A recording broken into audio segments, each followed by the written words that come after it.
अब देखो, जब आप आदि मानव की बात करेंगे तो आदि मानव में हम लोग किस में चले जाते हैं? इतिहास में।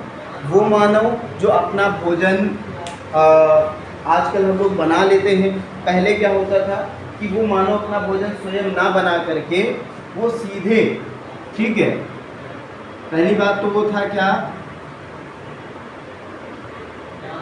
मांसाहारी, दूसरे जानवरों पर डिपेंड रहता था।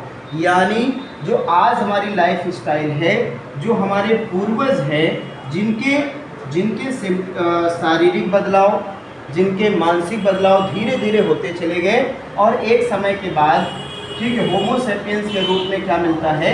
मानव मिलता है, जो कि कहाँ मिलता है? अफ्रीका में। कहाँ पर? अफ्रीका में। अभी बात हो रही थी बायोडाइवर्सिटी की, तो बायोडाइवर्सिटी सबसे ज़्यादा कहाँ की है? अफ्रीका की।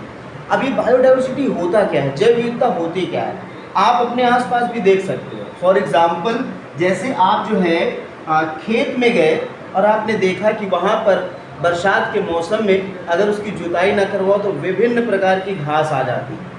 कुछ घास के नाम तुमको पता होते हैं, ये दूब है, ये है, कुछ के पता नहीं होते हैं। लेकिन इतनी ज़्यादा, यानी एक ही प्लेस पर विभिन्न प्रकार के जीव अथवा वनस्पति का होना क्या कहलाता है? जैव विविधता कहलाता है। यानी अफ्रीका में जो जानवर हैं वो मतलब थोड़ा सा हट के हैं। फॉर एग्जाम्पल, अच्छा, उसका प्रमुख कारण क्या होता है बेटा? उसका प्रमुख कारण होता है क्या? देखो, सब बातें ध्यान से सुनना, ये तुम्हें क्वेश्चन का आंसर देने में बहुत काम आने वाली है। जलवायु मतलब क्लाइमेट, ठीक है, और एक शब्द और होता है, वो क्या है? वेदर। ये अलग चीज़ है, वेदर अलग है। वेदर का मतलब क्या हो जाएगा बेटा? वेदर का मतलब है मौसम, ठीक है। मौसम में आपके पास प्रमुख मौसमों में 3 मौसम होते हैं, सर्दी का मौसम, गर्मी का मौसम और बरसात का मौसम, ठीक है ना। तो वेदर जो होता है वो एक टर्म है, एक छोटा सा पार्ट है किसका? क्लाइमेट का। किसका पार्ट है? क्लाइमेट का। एक बात ध्यान रखिएगा, जो आपकी जलवायु होती है ना, जो आपकी जलवायु है, इसका अध्ययन कैसे करते हैं, इसको प्राप्त कैसे करते हैं? इसको प्राप्त करते हैं किसका अध्ययन करके? वेदर का अध्ययन करके। यानी मौसम का अध्ययन कितने साल तक कर लो? कितने वर्षों तक? 5 वर्षों तक कर लो, 10 वर्षों तक कर लो, आपको पता चल जाएगा जलवायु में नमी है या जलवायु कैसी है? शुष्क है, बरसातें नहीं हो रही। आप देख रहे हो इस समय क्लाइमेट बहुत तेज़ी से बदल रहा है। पापा लोगों से पूछो, कहेंगे हमारे समय बहुत बरसात होती थी। बाबा से पूछो, कहेंगे बहुत ही ज़्यादा बरसात होती थी। यानी जो आज आप खेती कर रहे हैं, किसकी खेती कर रहे हैं? धान की। कौन ऐसा व्यक्ति है जो बिना नहर के पानी से, बिना इंजन ट्यूबवेल चलाए धान लगता हो? किसी के यहाँ नहीं लग रहा। एक समय ऐसा था, सिर्फ खेत के चारों ओर मेड़ बांध दो बरसात में तगड़ी, कि दूसरे में पानी कट के ना जाए, खेत भर जाते थे, इतनी बरसात होती थी। यानी जो हमारी जलवायु है वो निरंतर, उसमें क्या हो रहे हैं बेटा? उसमें निरंतर हो रहे हैं चेंजेस। आज जो हम लोगों का रंग रूप है ना, गेहुआ कलर, ना ज़्यादा सांवला काला, ना ज़्यादा गोरे, लेकिन उठा के हम लोगों को कश्मीर में शिफ्ट कर दिया जाए 10 सालों के लिए, 10 साल बाद आपका कलर फेयर हो जाएगा। क्यों? वहाँ की जलवायु में नमी ज़्यादा है। वहाँ की जलवायु जो है एक तरीके से कैसी जलवायु है? बढ़िया, ठीक है। वहाँ मौसम जो है वो 30-25 डिग्री सेल्सियस नॉर्मल रहता है, ठीक है, उससे कम ही होगा, बहुत ज़्यादा ऊपर नहीं जाएगा। तो कहने का मतलब ये है कि, और कुछ ऐसे भी हैं जो कर्क रेखा, मकर रेखा, विषुवत रेखा, ऐसी रेखाओं पे जो कंट्रीज़ हैं, जैसे कि आपका नीदरलैंड हो गया, न्यूजीलैंड हो गया, यहाँ पर आदमी आपको क्या मिलते हैं? अधिक ब्लैक। क्या कारण है? सारा कारण वेदर कह सकते हैं या जलवायु कह सकते हैं। क्यों? क्योंकि यहाँ पर अधिक गर्मी हो रही है बेटा। वहाँ का normal temperature 40 degree Celsius plus रहता है, और हम लोगों को जब गर्मी में जून के महीने में 45 डिग्री सेल्सियस सहना पड़ता है, साइकिल चलानी पड़ती है धूप में, तो कहते बहुत गर्मी, बाहर निकलने वाला नहीं है।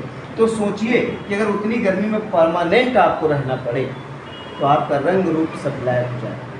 बात समझ रहे हैं? तो इन सब चीज़ों के परिवर्तन से ही आदि मानव किसमें बदल गया? बदल गया।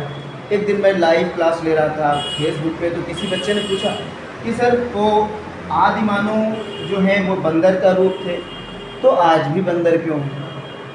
अगर बंदर मानव बन गया तो आज भी बंदर, जायज़ क्वेश्चन है।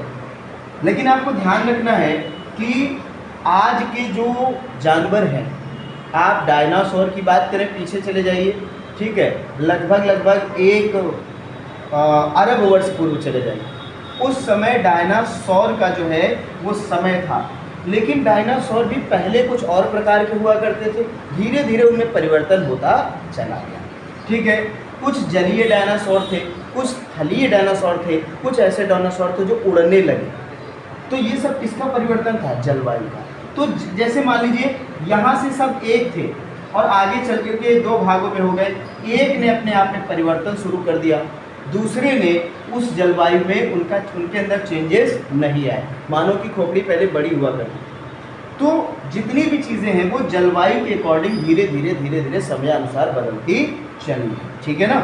अब जो अध्ययन होता है वो हम कुछ ही चीज़ों पे कर सकते हैं। अगर आप सब पे अध्ययन करेंगे ना, प्रत्येक वनस्पति पे करेंगे तो जीवन खत्म हो जाएगा। लेकिन कुछ ऐसी वनस्पतियाँ जो ज़रूरी होती हैं, जो हमारे पर्यावरण के लिए ज़रूरी हैं, उन पर हम क्या करते हैं? स्टडी करते हैं, ठीक है। और एक बात ध्यान रखिएगा, कोई भी जीव अगर पर्यावरण में है, हो सकता है आपको उससे कोई नुकसान होता हो सकता है आपको उससे डर लगता हो, जैसे कि चूहा, तुम कहोगे सर इसका कोई काम नहीं है, ठीक है। अब ऐसे तो फिर केचुआ का भी कोई काम नहीं है। लेकिन ये सारे जीवों का कहीं ना कहीं हमारे जो फूड चेन है, जो हमारा एटमॉस्फेयर है, पर्यावरण है, उसमें सब में योगदान है, सभी जीवों का बराबर योगदान है। और मैं आपको बता दूं, सबसे अधिक अगर कोई नुकसान करता है तो वो कौन करता है? मानव करता है। सबसे खतरनाक व्यक्ति यही है। अगर देखा जाए पूरे पर्यावरण से मानव हटा दो तो पर्यावरण और अच्छा हो जाएगा। अब स्थितियाँ ये हैं कि जैसे मान लेते हैं कोई भी जीव किसी वनस्पति को नुकसान नहीं पहुंचाता। जैसे कि आप देखिए जंगल में शेर भी है, अन्य भी चीज़ें हैं, उससे वनस्पति को लाभ होता है, हानि नहीं होती। आप एक काम करिए, अपने ऑफिस में जहाँ पढ़ते हो वहाँ पर एक गमला रख लो और उसको रोज़ ऐसे टच करो, धीरे धीरे वो पेड़ मुरझा जाएगा। या यहाँ पे भी गमले रखवा दिए जाए, नहीं चलेंगे, क्योंकि हमारी बॉडी से जो ह्यूमिडिटी निकलती है वो पेड़ों पे विपरीत प्रभाव डालती है, ठीक है ना। तो ये सारी चीज़ें, लेकिन आजकल बेटा आज के 50 साल बाद हमारी जीवन प्रत्याशा आप देख लीजिएगा कितने वर्ष रह जाएगी? 50 वर्ष। एक समय था जीवन प्रत्याशा कितनी थी? 100 वर्ष थी, 80 वर्ष हुई, अभी कितना हो गई? 7 वर्ष। 50 साल बाद कितनी होगी? 50 वर्ष। सबसे बड़ा कारण होगा क्या? जलवायु परिवर्तन, ठीक है। तो ग्रेगर मेंडल ने जो नियम दिए हैं वो नियम मटर के पौधे पे इसलिए दिए हैं क्योंकि उसके आनुवांशिक लक्षण बहुत उभर कर आते हैं और विभिन्न प्रकार के, ठीक है ना। इसलिए उन्होंने कौन सा पौधा चुना है? ठीक है, चलो एक लास्ट चीज और पूछेंगे फिर लिखाना शुरू करेंगे। बेटा हम इसको आपको बंद करोगे, गेट ये वाला गेट बंद करो।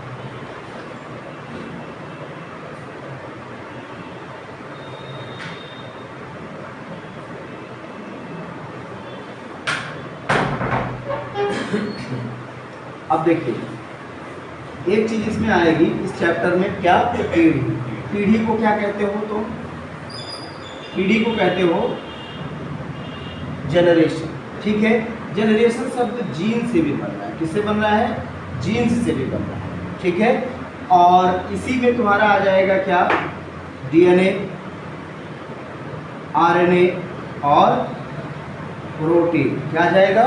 डीएनए, आरएनए और प्रोटीन। अब देखिएगा आरएनए एकदम सेंटर में होता है।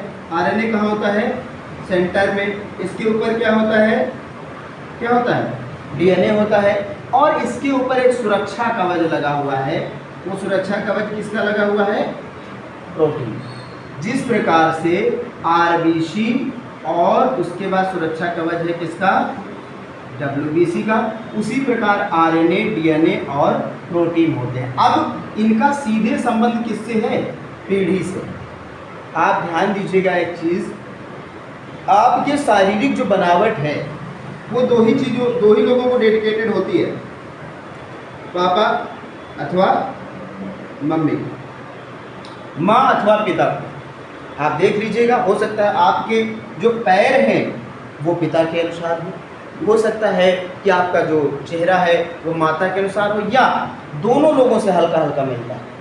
इसीलिए तुम आसानी से पहचान जाते हो कि भाई मुझे लग रहा है कि ये आपके भाई है ना, देखने में लग जाता है कि ये भाई है, ये बहन है।